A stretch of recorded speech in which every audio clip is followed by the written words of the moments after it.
Manhã Cidade Política. Apoio Sismo Canal e blog do Mário Flávio. A política de A a Z.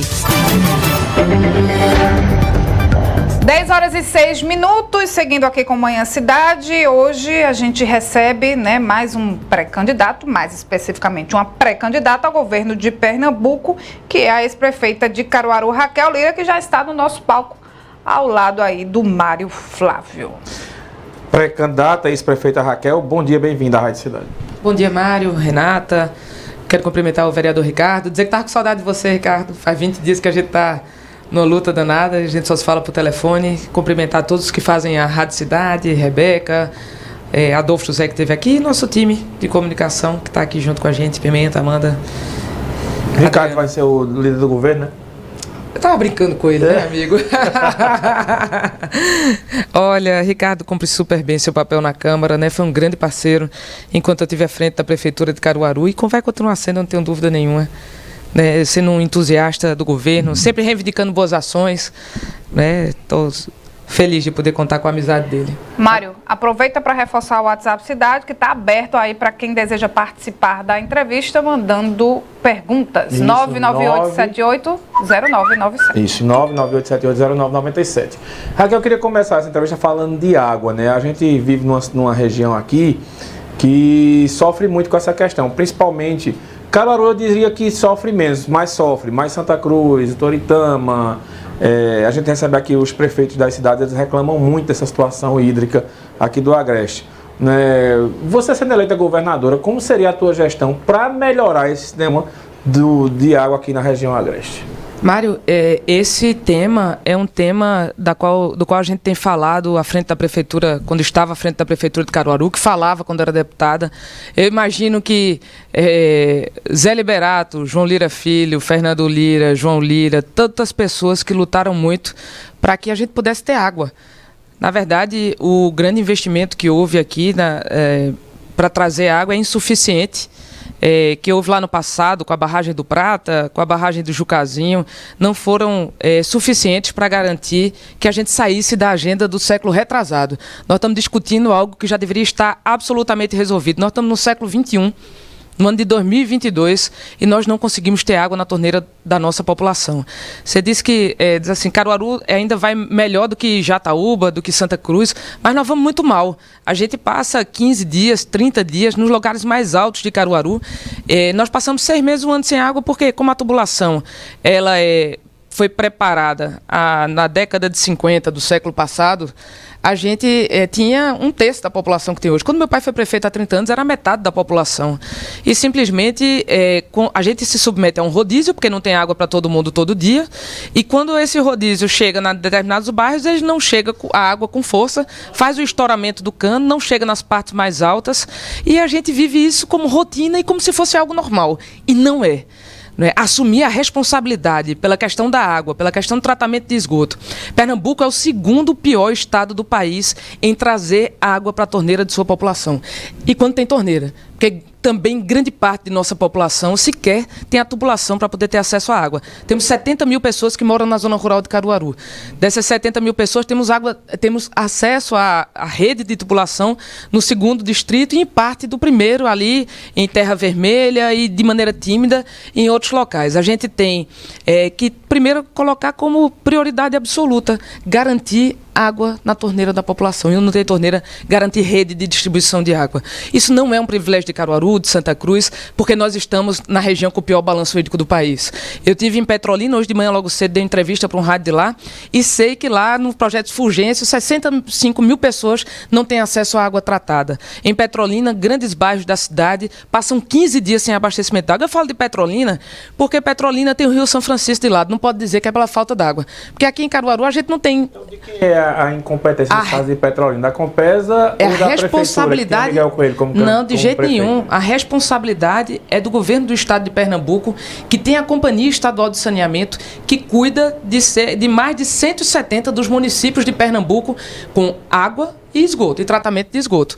Você pensa em rever a questão da Compesa, por exemplo, O que fazer com a Compesa? Eu vou lhe dar alguns números. Foi feita uma PPP aqui em Pernambuco, na região metropolitana do Recife, com 14 municípios. Uma parceria público-privada para agilizar a questão de distribuição de água e tratamento de esgoto.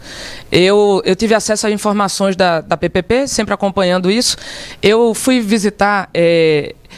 conversar com a empresa, inclusive, que é a concessionária hoje. Quem ganhou a licitação foi a Odebrecht Ambiental, ela foi colocada lá na Lava Jato, então a empresa se desvinculou desse projeto e a BRK Ambiental comprou isso. Aí, o que devia acontecer? Parte do investimento era do governo do Estado, salvo engano, de 25%. E aí o Estado diz, não vou, gasta 4 anos, 5 anos, 6 anos, e diz, eu não vou colocar nem R$1. Aí a empresa precisa se capitalizar mais, para buscar mais dinheiro, para poder fazer o abastecimento. Ela conseguiu avançar de 25% para 40% no tratamento de esgoto no Recife.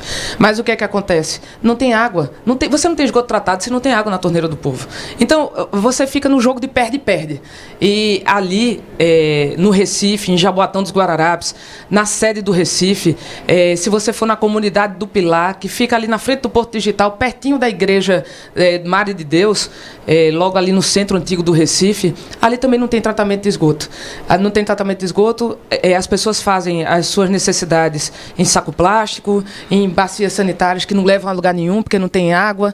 Então você vive num ciclo de pobreza, porque você não tem qualidade de vida se você não tem acesso à água e a tratamento de esgoto. O que se precisa colocar é foco e luz sobre o problema. Se você conversar aqui com qualquer representante do governo do Estado de Pernambuco, como eu tive inúmeras vezes com a presidente da Compesa, como eu tive uma vez só, infelizmente, porque não pude ter a oportunidade de ter mais, tratando deste tema com o governador Paulo Câmara. Eles dizem, não, Raquel, veja só, daqui a 20 anos vai estar pelo marco regulatório, do novo marco regulatório de saneamento básico, vocês vão resolver. Eu disse, mas como exatamente que vocês vão resolver? Não, nós vamos finalizar a adutora do Agreste, que já devia estar pronta. Eu fui visitar a fábrica da Saint-Gobain, que é a empresa que faz a tubulação da adutora do Agreste, em 2012. Junto com o Eduardo Campos e com, na época, a bancada do Agreste pernambucano. O eixo leste da transposição de São Francisco, que tem a ver com a adutora do Agreste, era a maior obra hídrica em execução no Brasil. A Saint-Gobain, que é uma empresa francesa, tem uma filial em Barra Mansa, no Rio de Janeiro, e ia dedicar 2 anos da sua produção para produzir a tubulação suficiente para poder atender a adutora do Agreste. Veja só, nós estamos 10 anos depois, em 2022, e a adutora do Agreste ainda não consegue trazer água para os municípios do Agreste pernambucano. A gente tem parte da obra pronta em Sertânia, tem parte da obra pronta em Campina Grande, aí vão colocando os arremedos. Colocaram que iam fazer a adutora de Cerro Azul para poder remediar de maneira mais rápida e trazer água para cá. A adutora de Cerro Azul, a água viria da barragem de Cerro Azul. Das 5 prometidas barragens, a única que foi feita no estado de Pernambuco. E ainda entregue na gestão anterior, não na de Paulo Câmara. E aí viria a adutora de Cerro Azul para cá. Tiraram o dinheiro que faria tratamento de esgoto em Caruaru e colocaram todo esse recurso para fazer a adutora de Cerro Azul. Ótimo, a gente precisa de água para ter tratamento de esgoto, mas não adianta a gente nem ter água e nem ter o esgoto. Mas a cada 6 meses seria um PPP, na sua opinião? Primeiro que você tem que assumir o problema. O governo do estado de Pernambuco finge que esse problema não existe. Nós continuamos sem água e isso é um problema da Compesa. Se você for conversar com a Compesa local, ou veja qualquer ponto em que há um estouramento que a Compesa vai fazer o serviço. Eles vêm numa picape, normalmente muito velha, com 2 canozinhos, pedindo a emenda do cano para a Prefeitura de Caruaru para poder consertar aquele remendo. Isso não vamos combinar que isso não é solução e nem é afirmar que o problema existe. Você só resolve um problema quando você diz que ele existe. A primeira coisa que nós colocamos é aqui. Nós temos um problema gravíssimo de déficit de água e de tratamento de esgoto. O rio de Caruaru é o 3º rio mais poluído do Brasil. Isso se faz pela falta de investimento em tratamento de esgoto.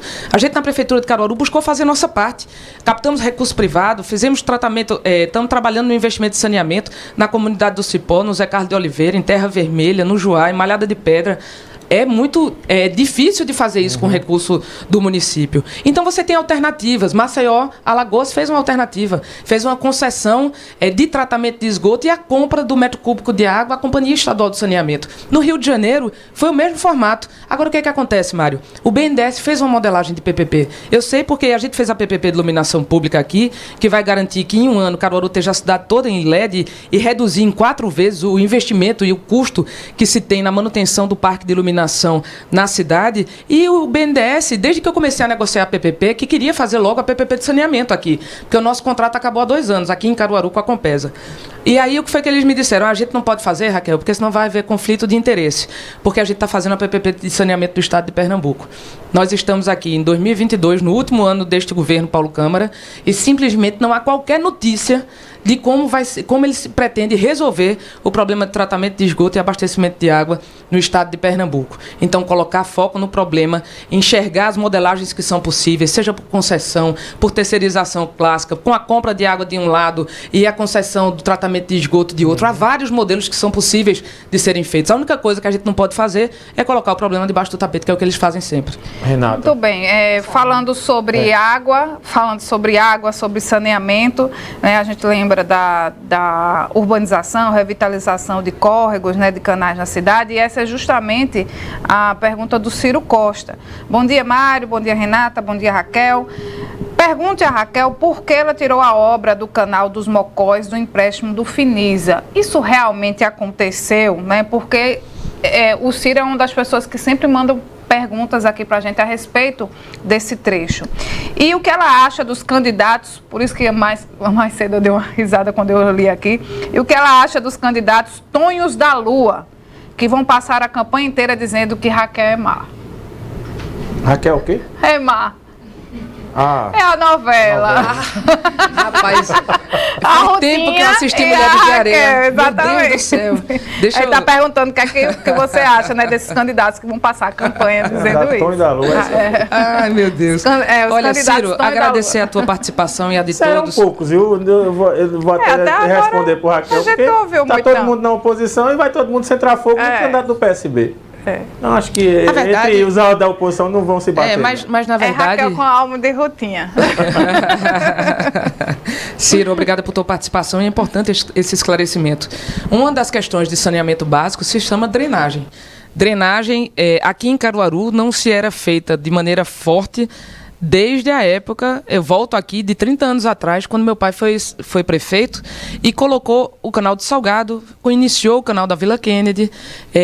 O governo anterior, de Zé Queiroz, iniciou a obra do Canal dos Mocós.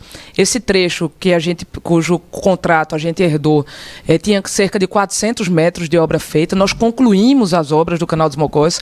Deu um trabalho danado, porque a gente teve que remodelar o contrato, porque o projeto inicial não enxergava os estreitamentos que teriam que existir por conta do canal no João Mota, dado o estreitamento que existe ali das casas que foram construídas ao longo do tempo nas margens dos córregos. O Canal dos Mocós, ele tem uma outra parte que precisa se estender até o bairro do Afonsinho. Isso sim é um outro projeto. A Secretaria de Obras de Caruaru, em parceria com a Universidade Federal de Pernambuco, está desenhando esse projeto. Ele custa cerca, salvo engano, de 10 milhões de reais e é um outro trecho que carece de buscar recurso para poder fazer a obra. A gente fez o investimento nos pontos mais críticos, onde havia os maiores riscos. É claro que em Caruaru, como a cidade ela foi ocupada ao longo do tempo... Não, eu não estou dizendo que não é, não. Eu estou dizendo que... Quando só baixa ameaçar chover, que o povo já entra em desespero ali. A gente estava fazendo a obra do Canal dos Mocós e nós terminamos o trecho da obra que deveria ser feito de acordo com o contrato anterior que existia. A gente foi colocar foco e luzes e fizemos o projeto, conseguimos dinheiro e realizamos a obra do Canal da Vila do Aeroporto, do Canal do Salgado, do Canal da Vila Kennedy, que inicia, na verdade, lá no bairro Zé Carlos de Oliveira. Caruaru tem obras importantes ainda de ser feita, de drenagem.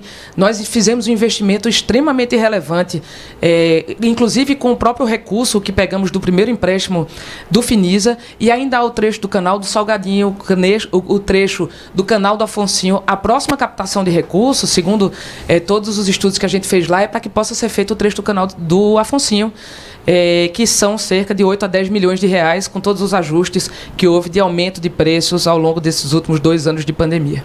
Tem muita pergunta aqui, viu, Mário Flávio? Tem. Agora também eu já convido para participar do nosso Instagram, já vem um númerozinho de WhatsApp, para as respostas que a gente não conseguir dar aqui, Perfeito. a gente poder transmitir direto para aqueles que têm as suas dúvidas colocadas. Raquel Lira Oficial. A gente também tem um canal do WhatsApp, cujo número eu não me lembro, mas a Mandia vai passar. Já a gente passa. Caio do Alto do Moura, bom dia. Pergunta a Raquel se tem um ponto, se tem um racha, se existe um racha no PSDB em torno da candidatura à presidência, atrapalha a candidatura dela? A gente tem na discussão nacional do PSDB, é importante falar sobre isso, inclusive eu vou estar com o Bruno Araújo, presidente nacional do partido, na próxima semana, uma decisão de união com o MDB, União Brasil, o Cidadania e o PSDB, que já estão numa federação, para a discussão e construção de uma candidatura única, e colocaram como data final para a definição dessa candidatura o dia 18 de maio, por coincidência, o dia do aniversário de Caruaru. Isso é a presidência, né? A presidência. Mas isso pode ter reflexo aqui, de repente, ter esses partidos todos se unidos, porque aí teria você e o Miguel Coelho, né? Não, acho que, na verdade, não há nenhuma vinculação disso em relação a Pernambuco, o que não impede do que a gente está fazendo, que é um diálogo permanente, inclusive com o pré-candidato Miguel Coelho, ex-prefeito de Petrolina. Ô Raquel, né, nesse intuito aí da pergunta do Ciro, né, do Caio, muita gente questiona por que a oposição não sai unida. Teve até alguém que deu uma entrevista recentemente aí, que eu não lembro quem foi, disse que ia lutar até o fim para que a oposição saísse unida. As convenções, elas são lá para agosto, se não me engano, dia 5, Entre 20 né? de julho e 5 de agosto. Isso, é o último dia. E aí o que eu mais escuto nas ruas, né, nos comentários políticos, é, olha, Marília Reis, quando entrou no jogo, vai atrapalhar muito a candidatura de Raquel, porque Raquel era a única mulher, Marília agora é mulher também. As duas, elas orbitam com eleitores de centro-esquerda e também alguns de centro-direita, e por aí vai.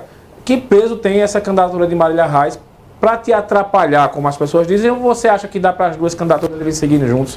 Aí, e juntos eu digo, né, as duas candidaturas irem se concretizar para, de repente, essas duas ir para um segundo turno. A força das candidaturas de oposição e os candidatos que estão colocados, todos legitimamente colocados, Anderson, Miguel, João Arnaldo, Marília, e a minha candidatura, pré-candidatura, são candidaturas legítimas.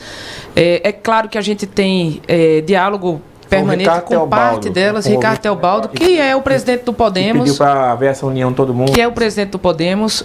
Acho que a gente tem muito tempo, são 5 meses daqui para lá, e pode ser que afunile, né, que algumas candidaturas fiquem pelo caminho. É possível que isso aconteça, como também é possível que permaneçam, né? É muito incerto. Na política, são 5 meses, é muito tempo para essa construção. Espero que a gente da possa... noite pro dia, imagine em 5 meses. Está mudando de um dia para o outro. Eu espero que a gente possa ter consenso, sim, que possa ter convergência, se possível, para o primeiro turno. Mas se isso não for possível, haverá, sem dúvida nenhuma, convergência para o segundo turno. A candidatura de Marília é uma candidatura que foi definida há cerca de 15 dias. Marília é uma boa parlamentar, tem aí seu histórico para apresentar a Pernambuco, mas a gente espera que lá para frente possa haver uma convergência e quem sabe que se a gente não tem uma chapa de mulheres colocadas para Pernambuco. Tem mais pergunta, Mário. Ramon, do Vassoural. Ele diz que a periferia e os bairros afastados não estão sendo olhados com cuidado. A Via Parque é linda no centro e na Rui Barbosa. Nos trechos dos bairros vizinhos está abandonada, sem iluminação e segurança. É apenas uma crítica do Ramon, do Vassoural. É importante colocar, Ramon, a Via Parque, ela é uma obra de 8 quilômetros, é super desafiadora. Nós temos pela Prefeitura de Caruaru, agora tendo à frente o prefeito Rodrigo Pinheiro, cerca de 50 pessoas trabalhando nela, garantindo segurança. Tem câmeras de monitoramento, se há qualquer tipo de descompasso aí na zeladoria, que diz respeito à iluminação e tal, não tenho dúvida nenhuma, inclusive com a reivindicação de agora, que isso será cuidado. Há mais 2 trechos que estão em licitação, então a obra da Via Parque, ela vai seguir até aqui o Alto do Moura, interligando com o futuro Centro Cultural do Alto do Moura, que vai ficar estabelecido ali. As obras já começam por trás do estacionamento. Então, essa área daqui, por onde estamos, inclusive, vai ser super beneficiada, porque ela se agrega a uma malha viária nova que liga a BR-232 ao aeroporto e também a BR-104 até o Alto do Moura, com nova conexão para o aeroporto. Tudo isso preparando, fazendo a nossa parte, enquanto Prefeitura de Caruaru, falo aqui como quem liderou esse movimento por esse tempo inteiro, para que deixar pronto o aeroporto, para que finalmente ele possa ser cuidado da forma que precisa por dentro, né? Ele pode funcionar já operando voos comerciais de maior capacidade do que esse que tem aqui. O que tem aqui hoje, ele tem a capacidade de apenas 12 passageiros, e a gente espera, até pelas conversas que a gente teve com a própria Companhia Aérea Azul, de operar com voos maiores, para permitir a conexão melhor, não só de Caruaru, mas com uma região aí no nosso entorno de cerca de 150 quilômetros que podem ser beneficiados com esse aeroporto. Então, a Via Parque é uma obra de sucesso, e ela não é uma obra sozinha. Junto com grande recuperação e construção de novos parques, praças, nós fizemos de Caruaru uma das cidades que mais investem em espaços públicos de qualidade para a sua população no Brasil. E isso faz com que a gente também consiga reduzir a criminalidade. A redução da criminalidade em Caruaru, de mais de 50% de homicídio, dos últimos 5 anos para cá, tem a ver com grande investimento na infraestrutura urbana da nossa cidade, que por muito tempo foi relegada, né? A gente fez um compromisso de governo de começar as nossas obras, ações e investimentos de fora para dentro, de garantir mais investimento na zona rural do nosso município e também nas periferias do município de Caruaru. É claro que o passivo é muito grande, que a gente não dá conta de fazer tudo, mas tem muita coisa boa para sair, inclusive com recursos do Finisa 2, que a gente chama, que foi aprovado pela Câmara de Vereadores, e tantos outros projetos, convênios, contratos, emendas parlamentares, inclusive uma delas destinada na última semana pelo deputado federal Daniel Coelho, que não estava prevista para nós, a gente não contava com ela, mas 5 milhões de reais que permitirão a construção do bloco cirúrgico do Hospital Manuel Afonso. Então, é continuar trabalhando, perseverando, tendo projeto, porque quem não tem projeto não vai conseguir buscar recurso, e a gente conseguiu fazer isso ao longo do tempo. A cidade não está pronta, ela vai continuar sofrendo intervenção de bons investimentos. Sobre o aeroporto, né, que você falou aí agora, o Miguel Coelho também em entrevista, a gente falou sobre isso, porque muitas pessoas dizem que o aeroporto de Caruaru, fora os problemas de infraestrutura que a gente sabe que são desde sempre, não vingaria pela proximidade com Recife. E ele falou, inclusive, que isso não procede, porque é uma área, né, privilegiada, um trecho que é polo, então faria toda a diferença para o polo de confecções do Agreste, por exemplo, né? Você já descer aqui em Caruaru e não precisar pegar a estrada. E a gente queria saber, caso, né, chegue lá ao Palácio do Campo das Princesas, qual seria o olhar de Raquel para esse aeroporto que até então só nos dá dor de cabeça? Vamos falar um pouquinho da situação atual. Pernambuco é campeão de desemprego no Brasil. E a gente não vai sair desse estado das coisas se a gente não investir nos arranjos produtivos locais. Seja na fruticultura irrigada, que só responde por 5% do PIB pernambucano, de toda a geração de riqueza que é feita pelo nosso estado, de produção, só 5% representa a fruticultura irrigada. Imagina, com toda essa transposição, o que se pode fazer de perímetro irrigado no Pajeú, no Sertão. E a gente olhar aqui, tem um polo gesseiro, olhar para o polo têxtil, garantindo a ele infraestrutura. Nós somos o segundo maior polo têxtil do Brasil, e a gente não tem água, a gente não tem estrada, a gente não tem segurança, e a gente tem se conversar com qualquer cidade do polo têxtil, qualquer empresário, a gente acaba sendo sufocado pela política tributária. Houve algum avanço, mas ela pode ainda ser muito mais eficiente para permitir uma melhor produção e garantir que os pequenos e médios, que são os maiores empregadores, mais de 70% dos empregos são gerados pelas pequenas e médias empresas, elas possam permanecer de pé. A gente, é claro que é óbvio que o aeroporto ele é fundamental para isso. E quando a gente olha de Caruaru para o Recife, mas você não está olhando Arco Verde, você não está olhando Garanhuns, você não está olhando Santa Cruz do Capibaribe, todo esse polo de um raio aí de 100, 150 quilômetros, que poderiam utilizar o aeroporto de Caruaru, obviamente, para transporte de pessoas, mas também de carga. Né? Quantas e quantas pessoas que a gente conhece que são empreendedores do polo têxtil, que vão para São Paulo 2 vezes por semana para comprar insumo, comprar material, vender confecção, e eles acabam tendo que ir para o Recife. E para ir para o Recife hoje é um transtorno incrível, porque nós gastamos do nosso tempo 3 horas. Eu pego qualquer coisa na BR, você são não 3 chega. horas, 4 horas, e a gente, se tem qualquer tipo. Essa semana, correndo, eles fizeram uma capinação. Não deu tempo de fazer a capinação, eles tocaram fogo no capim do mato do canteiro central da 232. O que é que aconteceu? Um engavetamento na volta no domingo, salvo engano, ou no sábado. Foi no sábado. Um engavetamento de veículos que impediu que as pessoas pudessem chegar com menos de 5 horas no Recife, ou sair de lá com menos de 5 horas. Porque simplesmente não fazem manutenção da BR, não fazem das coisas básicas, e toda vez que tem uma véspera de feriado, ou no meio do feriado, porque eles deviam ter feito antes, eles fazem de última hora, e tocaram fogo, e com esse fogo houve um acidente. E inúmeros acidentes poderiam ter sido evitados se a BR-232 sofresse os investimentos, fosse objeto de investimentos, e eles agora estão prometendo, sei lá quantos milhões de investimento para resolver a 232, os seus trechos de alagamento, estão fazendo ranhuras sem a sinalização adequada, o trecho de triplicação super necessário. Mas veja só, se eles tivessem consertado a via que liga Escada à Vitória, o escoamento de todos os caminhoneiros, o desvio seria feito por lá. Eles podiam ter feito a via paralela ali no Atacado dos Presentes de um lado e no Exército do outro, mas não. Eles fizeram com tudo esburacado. Então, a gente não tem via de escapar se não for caindo nos buracos, e muitos de nós ficando pelo meio do caminho. Quem gosta é Mário Flávio. Imagino. Vitória à Escada, aquela belezura ali. Maria, olha, pense no arrependimento de ter pegado aquele atalho. Olha, bom dia, Mário, Renata, Raquel. Raquel vai ser a governadora de Pernambuco, eu não tenho dúvidas. Felipe Santos, mensagem. Vamos para o intervalo, daqui a pouco a gente volta com a entrevista com a pré-candidata ao governo Raquel Lira.